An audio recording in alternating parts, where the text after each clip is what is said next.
Record. ठीक है। तो अरे अभी चला गया।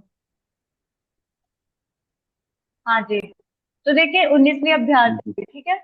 यहाँ शब्दावली ये है। किम मतलब क्या, कस्मिन मतलब किसमें, पितुः मतलब पिता का, ये षष्ठी विभक्ति है। पितुः मतलब पिता का। और राजकीय, राजकीय मतलब सरकारी। ठीक है। ये सरकारी। विशेष, हाँ विशेषण शब्द है राजकीय। यदि कोई पुल्लिंग वस्तु है, पुल्लिंग शब्द है, तो बनेगा राजकीय। और कोई यदि नपुंसकलिंग वस्तु है तो बनेगा राजकीयम, स्त्रीलिंग वस्तु है तो बनेगा राजकीया। ठीक है। जैसे कि राजकीय करगदह मतलब सरकारी कागज है, करगदह पुल्लिंग में है ये। ठीक है। उसी तरह से और क्या स्त्रीलिंग में शब्द होगा, ये राजकीय विद्यालय है तो राजकीय विद्यालय, राजकीय चिकित्सालय। और कौन से शब्द होते हैं ये याद आ रहे हैं मुझे तो, ठीक है ना, मतलब गवर्नमेंट। तो ये शब्द है। अब क्री धातु याद करनी है आपको, लोट लकार, लंग लकार, विधिलिंग, रेट लकार इनके। तो आपसे यदि पांचों लकारों में हो जाए तो ठीक है, अन्यथा लोट लकार तो इसका याद ही करके लाना अवश्य, ठीक है ना। मैम लेकिन इसमें लोड अच्छा अच्छा, लोड लगा रही है। करोतु कुरुताम करवंतु। हाँ, करो तो करा। करो, करो तो मैम ये कुरुताम करा का कुरु। मतलब, करा का मतलब करना, करना होता है ना मैम। कुरुताम हाँ, करवंतु क्री कुरु क्री का कुरुतम। मतलब होता है करना, करना। करना। क्रिया का हाँ मतलब जी। करना। हम्म। जी जी। ठीक है। और लंग लकार में अकरोत, अकुरुतम, अकुर्बन, अकरोह, अकुरुतम, अकुरुतम, अकर्वम, अकुर्व, अकुर्ब। तो लोट लंग कुछ याद करके लाना है इसमें से, तभी यह समझ में आएगा। अब अच्छा एक बात बताइए, चारों पहले याद अखरोट करके। अखरोट मैम ने। मैम एक चीज और पूछनी, थोड़ा सा, बस थोड़ा सा क्लियरिटी चाहिए थी। जैसे हम लोट लकार में गए, करो तो मतलब ये करने को कह रहा है हमें, मतलब कुछ भी चीज कार्य कर रहे हैं हम इसमें। ठीक कुरतम है। कुरु। और जैसे हम ये लण लकार में गए तो इसमें अखरोत अक्रोतम अक्रुताम अक्रुवन वनम, मतलब अक्रोध मतलब करने जा रहे हैं मतलब। हाँ जी।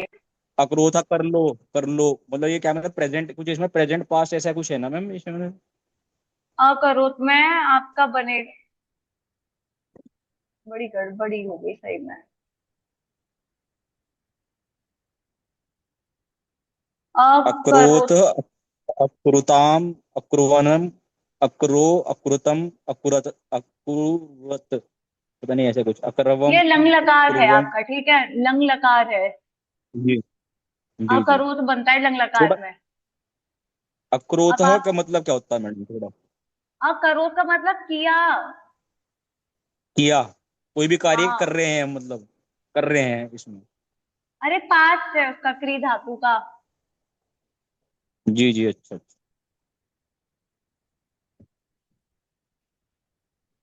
और अब विधिलिंग। एक, अब 1 मिनट रुकिए जरा आप।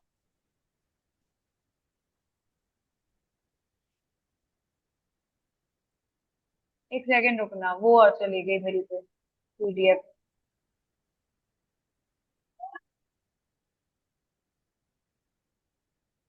अब इसमें है ना त प्रत्यय और आएगा। त प्रत्यय जो है ना वो भूतकाल में होता है, किसमें होता है, भूतकाल में।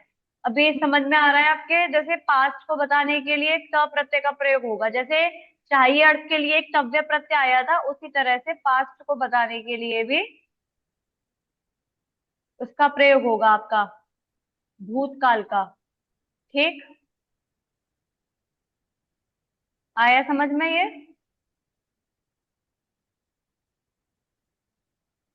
जी। हाँ, बस 1 मिनट रुक जाइए आप। तो अब देखिए, जैसे धातु आपकी मान लीजिए कौन सी धातु है, पठ धातु ले लीजिए, पठ। पठ धातु से जब त प्रत्यय बनेगा आपका, ठीक है, पठ धातु से जब त प्रत्यय बनेगा तब आपका आएगा पठित शब्द। क्या बनेगा, पठित, पठित, पठित, पठित।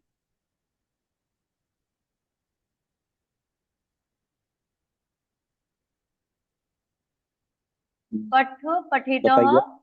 पठ, पठितः, पठिता। ठीक है। फिर उसी तरह से आपका लिख धातु से जब क प्रत्यय बनेगा तो शब्द बनेगा लिखितः, लिखितम, लिखिता, मतलब लिखा हुआ। इसकी हिंदी होती है लिखा हुआ। ठीक है। या लिखा गया, लिखा गया। अब आपका वाक्य है जैसे कि मेरे, और हाँ इसमें एक बात और ये ध्यान देने योग्य है कि ये लकार भी ये जो है ना कर्मवाच्य में वाक्य बनेगा। त प्रत्यय भी किसमें बनेगा? कर्मवाच्य में बनेगा। कर्मवाच्य का मतलब क्या था कि कर्ता में तृतीया विभक्ति, कर्म में प्रथमा विभक्ति, और क्रिया किसके अनुसार चलेगी आपकी? कर्म के अनुसार चलेगी। समझ में आ रही है बात? तो कर्ता में तृतीया विभक्ति। अब जैसे वाक्य हो राम के द्वारा भोजन खाया गया, राम के द्वारा भोजन खाया गया, तो क्या वाक्य बनेगा? रामेण, कर्ता में तृतीया आ गई, रामेण भोजन, इसमें आ गई प्रथमा विभक्ति। कौन सी आ गई? प्रथमा विभक्ति। तो रामेण, रामेण भोजनम, रामेण भोजन भोजनम, हाँ रामेण खादितम। भोजनम खादितम। आ रही है बात? खादितम। नहीं जी, थोड़ी थोड़ी आ रही है जी, ऐसी बात नहीं आ रही है। हाँ। फिर उसी तरह से वाक्य है मेरे द्वारा पाठ पढ़ा गया, तो क्या वाक्य बनाओगे आप? मया पाठः पठितः, मैं मया पाठः पाठः पठितः। पठितः। हाँ। फिर उसी तरह से आपका वाक्य हो मेरे द्वारा विद्यालय जाया गया, तो मया विद्यालयः गतः, मेरे द्वारा विद्यालय जाया गया। तो कुल मिला के ये कर्मवाच्य में वाक्य बनते हैं। क प्रत्यय के, कर्ता में तृतीया विभक्ति आएगी, कर्म में प्रथमा विभक्ति आएगी, और जो क्रिया चलेगी वो कर्ता के अनुसार चलेगी आपकी। इतना समझ में आया? इसमें अब कुछ पूछना तो नहीं है किसी को? नहीं नहीं। ठीक है, इसका अभ्यास करना। अब एक दीर्घ संधि समझिए, इसमें दीर्घ संधि है। अ ई उ री, अ ई उ री के बाद वैसा ही अक्षर बाद में होगा तो दोनों के स्थान पर उसी वर्ण का दीर्घ अक्षर हो जाएगा। अब देखिए, अ के बाद यदि अ हो, या ई के बाद ई हो, ऊ के बाद ऊ हो, री के बाद री हो, यदि एक जैसे अक्षर आमने सामने आ रही है तो उसी अक्षर का दीर्घ हो जाएगा। अब जैसे अ के बाद अ होगा तो आएगा आपका आ बनेगा। क्या बनेगा? अ। अब जैसे है आपके है ये, अब उसके बाद भी यदि आता है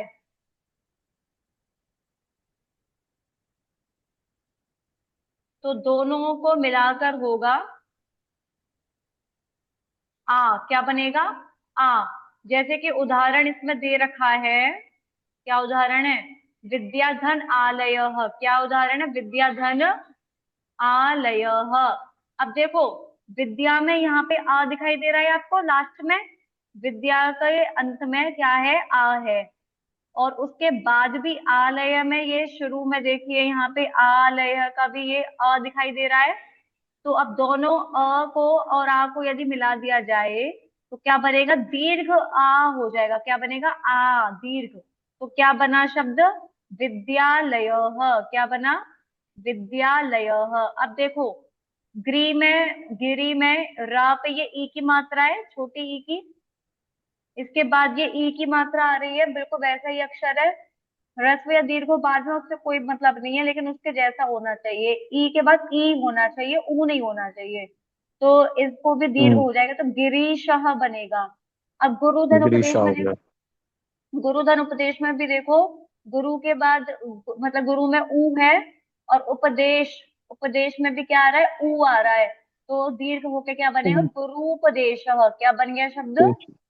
गुरु उपदेश गुरुपदेश। है। कोई कुछ पूछना हो तो बताइए, वरना ये संधियां तो आपने शायद हिंदी में भी पढ़ रखी होंगी। इस संधि का नाम है दीर्घ संधि। क्या नाम है इस संधि का? दीर्घ संधि। दीर्घ ठीक है। संधि। हाँ। समझ में आ गया सभी के कि नहीं आया, ये बताइए इससे पहले तो। चलिए।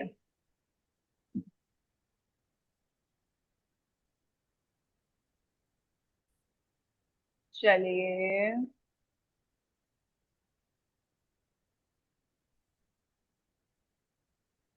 अब उसके बाद इन वाक्य को पढ़िए।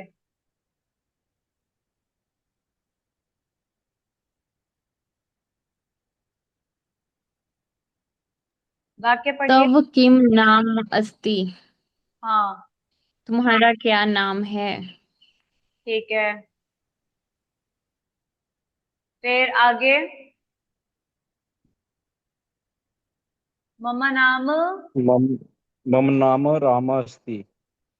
मेरा हम्म, नाम राम है। क्या बनेगा वाक्य? हिंदी हिंदी क्या बनी?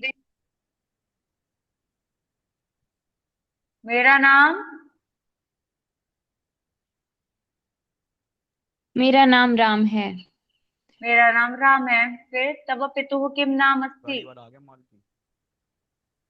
तुम्हारे पिता का क्या नाम है। ठीक है। फिर आगे, मम पितुः नाम कृष्णचंद्रः अस्ति। मेरे पिता हाँ, का नाम कृष्णचंद्र है। ठीक है। आगे, त्वम रिकमंडल जी आप पढ़ दो। ब्रिक मंडल जी को पढ़ना ही नहीं है, पता नहीं क्यों भी पढ़ते हैं लोग। त्वम कस्मिन् विद्यालये पठसि। तुम किस विद्यालय में पढ़ते हो। ठीक है। अहम आगे, राजकीय विद्यालये पठामि। मैं सरकारी विद्यालय में पढ़ता हूँ। ठीक है। त्वम आगे, कस्मिन् नगरे वसति।